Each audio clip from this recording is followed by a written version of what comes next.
10절까지의 말씀입니다. 예레미야 16장 14절부터 18절까지의 말씀입니다. 우리 14절부터 18절까지 함께 봉독하도록 하겠습니다. 여호와의 말씀이니라.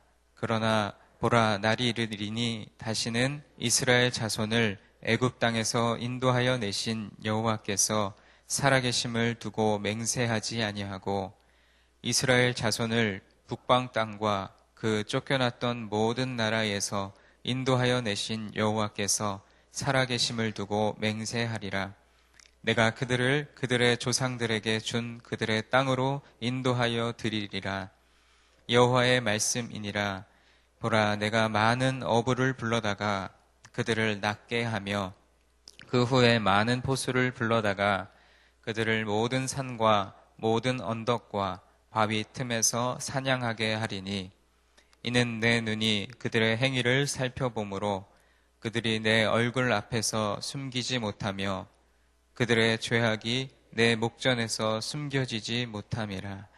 내가 우선 그들의 악과 죄를 배나 갚을 것은 그들이 그 미운 물건의 시체로 내 땅을 더럽히며 그들의 가증한 것으로 내 기업에 가득하게 하였음이라.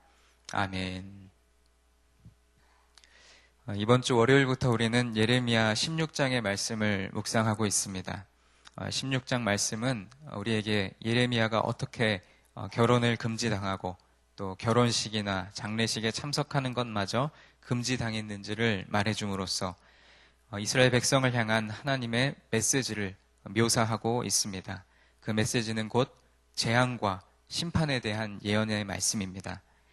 그런 가운데 오늘 우리가 읽은 본문 말씀 14절과 15절의 말씀은 아주 가느다란 희망의 빗줄기로 다가옵니다.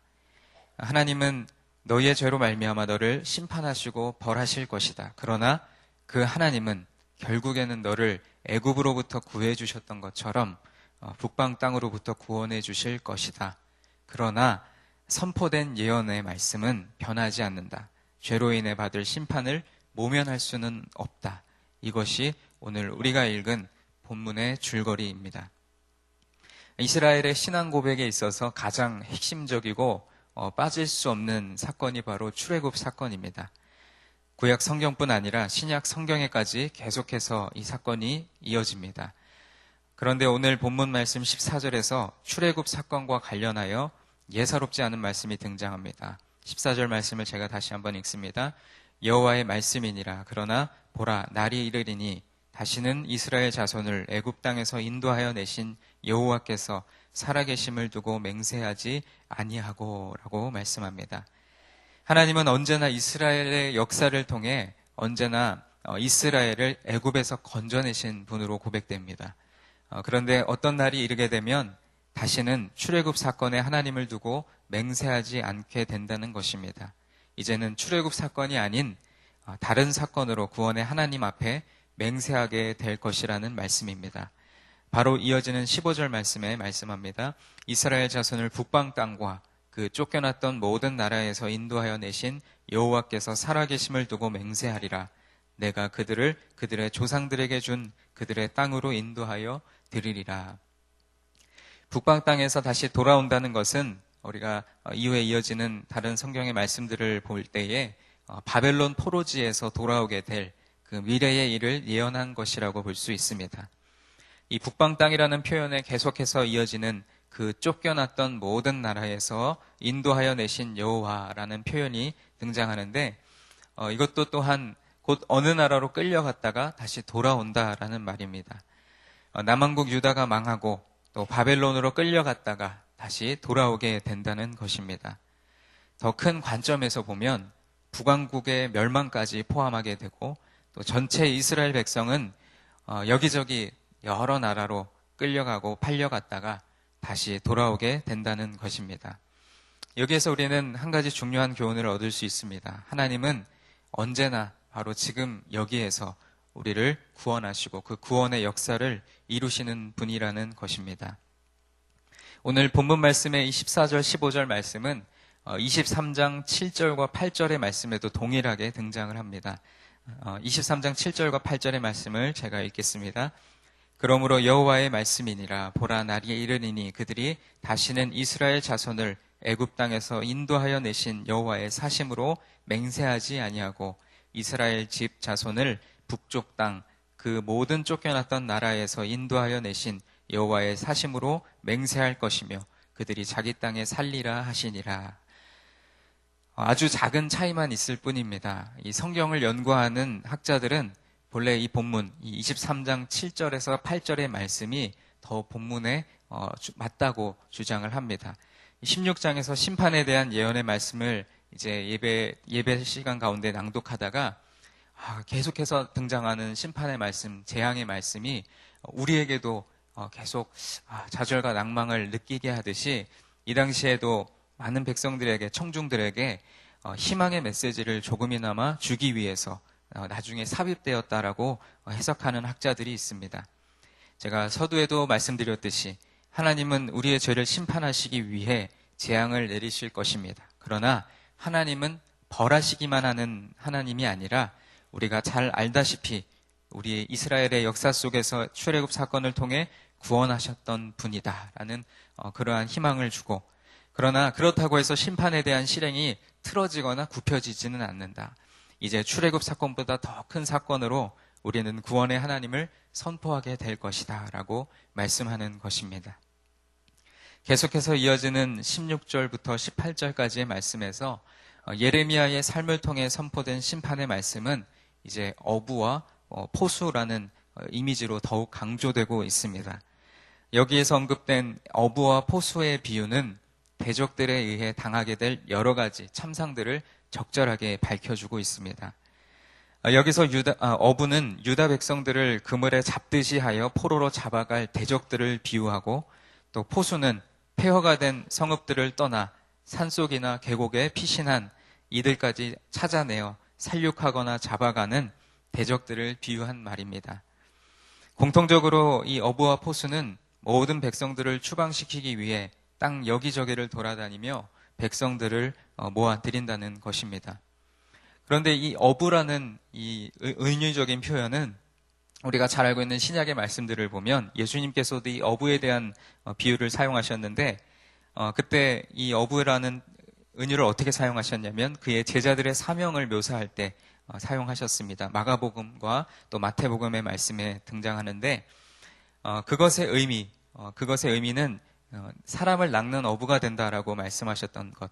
이 예수님이 사용하셨던 어부의 의미는 예레미야가 사용했던 이 어부의 은유가 다르다는 것을 알 수가 있습니다.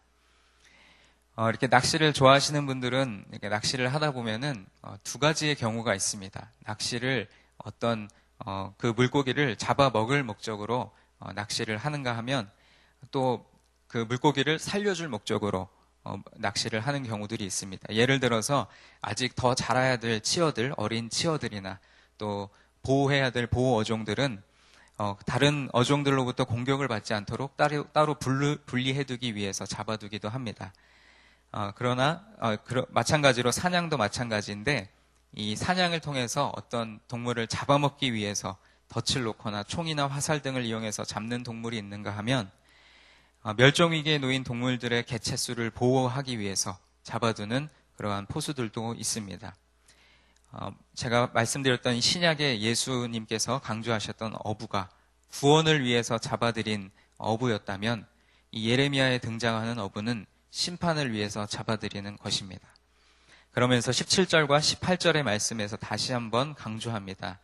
이는 내 눈이 그들의 행위를 살펴보므로 그들이 내 얼굴 앞에서 숨기지 못하며 그들의 죄악이 내 목전에서 숨겨지지 못함이라.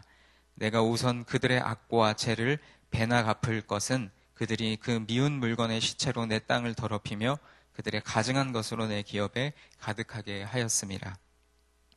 여호와께서 백성들과 그들의 사악한 길이 갖는 모든 죄악을 마음에 두고 계셨기 때문에 이제 그분은 그들에게 심판을 내리실 것입니다.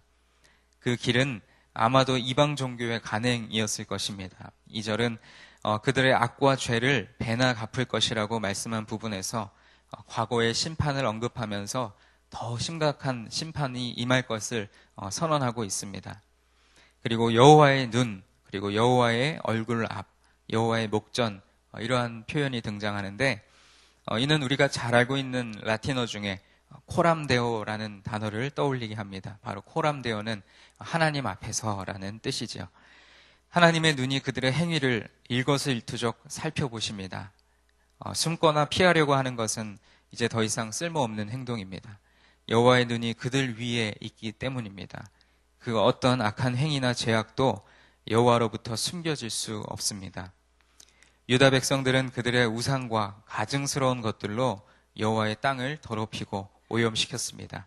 여기서 미운 물건의 시체란 표현이 등장하는데 이 우상 숭배에 사용된 짐승의 시체를 나타내기도 하지만 그들의 숭배의 대상이었던 생명 없는 우상들의 자태를 똑같은 것으로 보셨음을 알 수가 있습니다. 한편 18절 후반부에 내 땅과 내 기업이라는 두 표현은 가나안이 궁극적으로 여호와의 땅이고 또 여호와의 기업이라는 믿음을 반영하고 있습니다. 이 땅에 우상과 가증스러운 것들이 존재하므로 여호와의 주권은 모욕을 당하게 되었으며 이는 곧 언약 파기에 대한 분명한 증거가 되었다라는 것입니다. 사랑하는 성도 여러분, 이 새벽에 하나님 앞에 예배드리러 나온 여러분들 모두는 코람데오, 하나님 눈 앞에 서 있는 줄로 믿습니다. 어느 누구도 그 눈을 피하여 숨을 수 없습니다. 여러분은 하나님이 보시기에 어떠한 모습으로 살아가고 계십니까? 하나님의 눈이 그들의 행위를 살펴보시니 그들의 죄악이 숨겨지지 못했고 그로 인해 그 악과 죄를 배나 갚게 하신다고 오늘 이 18절의 말씀에 하나님께서 말씀하고 계십니다. 바라기는 우리의 삶과 행동이 하나님 보시기에 선한 것들로 채워지기를 간절히 소망합니다. 또한 하나님은 우리가 서 있는 그 땅, 그리고 우리에게 맡겨진 기업이 하나님의 땅이고 하나님의 기업이라고 말씀하십니다. 이 땅은 우리가 서 있는 처소가 될 수도 있고 또 우리가 예배드리는 이곳이 될 수도 있습니다. 그리고 기업은 우리의 생업이 될 수도 있고 또 여호와의 기업이라고 명령하신 자녀들이 될 수 있습니다. 오늘 하루에 하나님께서 우리에게 허락하신 삶을 살아갈 때 우리가 서 있는 그곳에서 또 우리의 생업과 자녀들 가운데 썩어 없어질 우상 숭배가 아니라 생명을 살리며 하나님을 기쁘시게 하는 일들로 충만하기를 주님의 이름으로 축원드립니다. 우리가 하나님 앞에서, 하나님의 눈 앞에서, 그리고 하나님의 목전에서 선한 일을 행하고 또 하나님의 뜻대로 살아가서 하나님의 심판을 피하고 또 우리가 주님의 사랑 가운데 거하는 우리 모두가 되기를 다시 한번 간절히 소망합니다. 기도하겠습니다.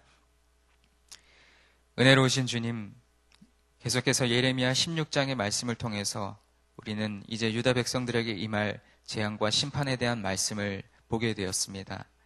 그러나 오늘 14절로 15절의 말씀에 등장했던 것처럼 그 하나님은 죄로 인해서 심판받을 수밖에 없는 백성들을 구원해 주신 하나님이고 이제까지는 출애굽 사건을 통하여서 구원의 하나님을 선포하였지만 이제는 출애굽의 하나님이 아니라 또 다른 사건으로 고백하게 될 것임을 말씀을 통해서 희망의 빗줄기를 바라보게 하시니 감사합니다.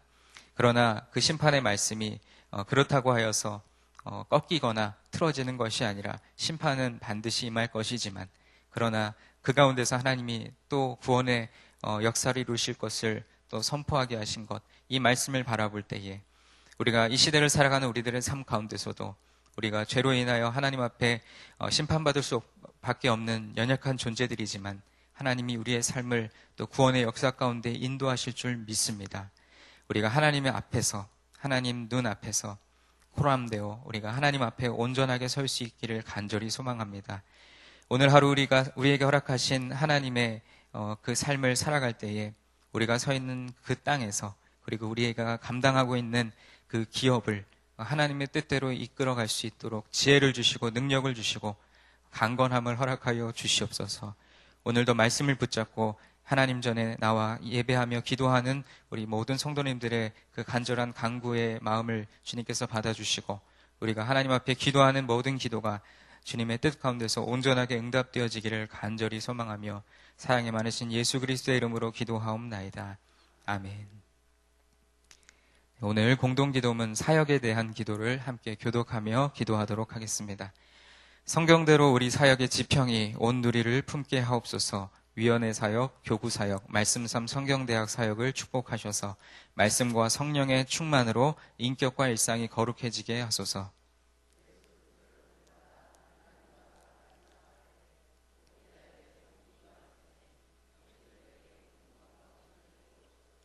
한 사람을 사랑하고 세우는 일이 사역의 근원이 되게 하시고 하나님 나라에 헌신하는 작은 모임을 거룩한 영으로 채우시며 우리 사역이 사회 변동과 역사 흐름을 이끌어가게 하옵소서. 아멘. 주기도문 하시겠습니다. 하늘에 계신 우리 아버지, 아버지의 이름을 거룩하게 하시며 아버지의 나라가 오게 하시며 아버지의 뜻이 하늘에서와 같이 땅에서도 이루어지게 하소서. 오늘 우리에게 일용할 양식을 주시고 우리가 우리에게 잘못한 사람을 용서하여 준 것 같이 우리 죄를 용서하여 주시고 우리를 시험에 빠지지 않게 하시고 악에서 구하소서. 나라와 권능과 영광이 영원히 아버지의 것입니다. 아멘. 공동의 기도의 제목을 드립니다. 지금 들은 말씀이 오늘 하루 우리의 삶으로 이어지게 하옵소서.